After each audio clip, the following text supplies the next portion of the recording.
শাইখ আহমদুল্লাহ সাহেবের মূল ভিডিওটা কি ছিল আপনারা দেখবেন, ফুল ভিডিওটা আগে দেখেন, তারপর আপনারা সিদ্ধান্ত নিন। প্রশ্নটা শাইখ এইভাবে পড়ছেন, নবুয়তের পূর্বে রাসূল আকরাম সাল্লাল্লাহু আলাইহি সাল্লাম কোন ধর্ম পালন করতেন? নবুয়তের পূর্বে আমাদের প্রিয় নবী সাল্লাল্লাহু আলাইহি সাল্লামের ধর্ম কি ছিল? যদি বলেন যে কোন ধর্ম অনুসরণ করতেন না, তাহলে নাউজুবিল্লাহ উনি কি ধর্মহীন ছিলেন নাকি? উনি নবী হয়েছেন কত বয়সে? 40 বছর বয়সে। তাহলে 40 বছর বয়স মানে তো জীবনের মূল টাইমটা প্রায়। এই 40 বছর পর্যন্ত উনি নিজে তো নবীই ছিলেন না, উনি নবী হয়েছেন তারপরে। তাহলে 40 বছর পর্যন্ত নবী হওয়ার আগে তার ধর্ম কি ছিল? এর উত্তর হলো, আমি 48 ঘন্টা সময় দিলাম। 48 ঘন্টার ভিতরে তার বক্তব্যকে উদ্ধ করতে হবে, তওবা করতে হবে, জাতির কাছে ক্ষমা চাইতে হবে। শাইখ আহমদুল্লাহ সাহেবের মূল ভিডিওটা কি ছিল আপনারা দেখবেন। প্রশ্নটা শাইখ এইভাবে পড়ছেন যে এক ভাই প্রশ্ন করেছেন, রাসূল আকরাম সাল্লাল্লাহু আলাইহি সাল্লাম তো 40 বছরের নবুয়ত পেয়েছেন, এর আগে তিনি নবী ছিলেন না, তাহলে এই 40 বছর আগে তিনি কোন ধর্ম অনুসরণ করতেন? ফুল ভিডিওটা আগে দেখেন, তারপর আপনারা সিদ্ধান্ত নিন। 40 বছরে রাসূল আকরাম সাল্লাল্লাহু আলাইহি ওয়াসাল্লাম নবুয়ত পেয়েছিলেন নাকি তার আগেই পেয়েছিলেন? এই কথাটা মূলত শাইখ আহমদুল্লাহ সাহেবের যে মূল ভিডিওটা দেখেন। আমাদের কাছে কোনো শ্রোতা যখন প্রশ্ন করে, এই যে আজকে যে প্রশ্ন উত্তর দিচ্ছি, শ্রোতারা যখন প্রশ্ন করে আমরা কিন্তু প্রথমেই প্রশ্নটা আপনাদের সামনে পড়ে নিই। ইভেন এই যে আব্দুল জাহের মাহমুদ যে প্রশ্নটি করেছে, এই প্রশ্নটাও কিন্তু আমি পড়লাম। কোরআনুল কারিমে আল্লাহ কি বলছে একটা উদাহরণ দিয়ে আরো ক্লিয়ার হবেন। লা তাকরাবুস সালাহ, নামাজের ধারে কাছেও যায় না। এখন আপনি আগেও নিলেন না, পিছেও নিলেন না। লা তাকরাবুস সালাহ আল্লাহ বলছেন নামাজের ধারে কাছে যায় না, আপনি নিয়ে এসে এটা মুস্তাফিজ হুজুর বললো নামাজের ধারে কাছে যায় না। এখন কখন? আল্লাহ তো এটা পরে বলে দিয়েছে, ও আনতুম সুকারা, যখন নেশাগ্রস্ত অবস্থায় থাকো, মদ খায়া পবিত্র না হয়ে সাথে সাথে নামাজে দাঁড়ায় না, নাপাক অবস্থায় দাঁড়ায় না। এখন আপনি কাট করে ওখানটা নিয়ে যে বসায় দিলেন।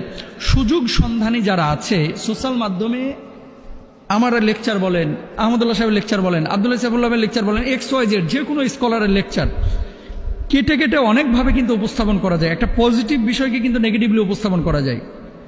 আর যে ভদ্রলোক এই কথাগুলো নিয়ে আজকে আলোচনা করতেছে, শাইখ আহমদুল্লাহ সাহেবের মূল ভিডিওটা কি ছিল আপনারা দেখবেন, এখন ইউটিউবে আছে। প্রশ্নটা শাইখ এইভাবে পড়ছেন যে এক ভাই প্রশ্ন করেছেন, রাসূল আকরাম সাল্লাল্লাহু আলাইহি সাল্লাম তো 40 বছরের নবুয়ত পেয়েছেন, এর আগে তিনি নবী ছিলেন না, তাহলে এই 40 বছর আগে তিনি কোন ধর্ম অনুসরণ করতেন? তাহলে কি আল্লাহ রসুল কোনো ধর্মের অনুসরণ করতেন না, নাকি অনুসরণ করতেন? অনুসরণ করলে কার ধর্ম অনুসরণ করেছেন? আমরা জানি যে ইব্রাহিম আলাইহিস সালাতু ওয়াস সালামের দিন ধর্ম আল্লাহ রসুল সাল্লাল্লাহু আলাইহি সাল্লাম অনুসরণ করেছেন। তাহলে শায়েখকে প্রশ্ন করা হয়েছে, সেই প্রশ্নটা মানে শায়েখ ওখানে উপস্থাপন করেছেন যে আল্লাহ রাসূল 40 বছর তো নবুয়ত পান নাই। প্রশ্নটা এভাবে করাছে, সেই প্রশ্নটা শায়েখ পড়েছে মাত্র, কাট করে নিয়ে যে ওই জায়গাটা ওখানে বসানো হয়েছে। আর এটা নিয়ে আমাদের ভাইয়েরা গোটা দেশ উত্তাল করে ফেলল। জ্ঞানী মানুষের একটা বিষয় কি জানেন, যে সবসময় তর্কে জড়ায় না, ঝগড়া বিবাদে জড়ায় না।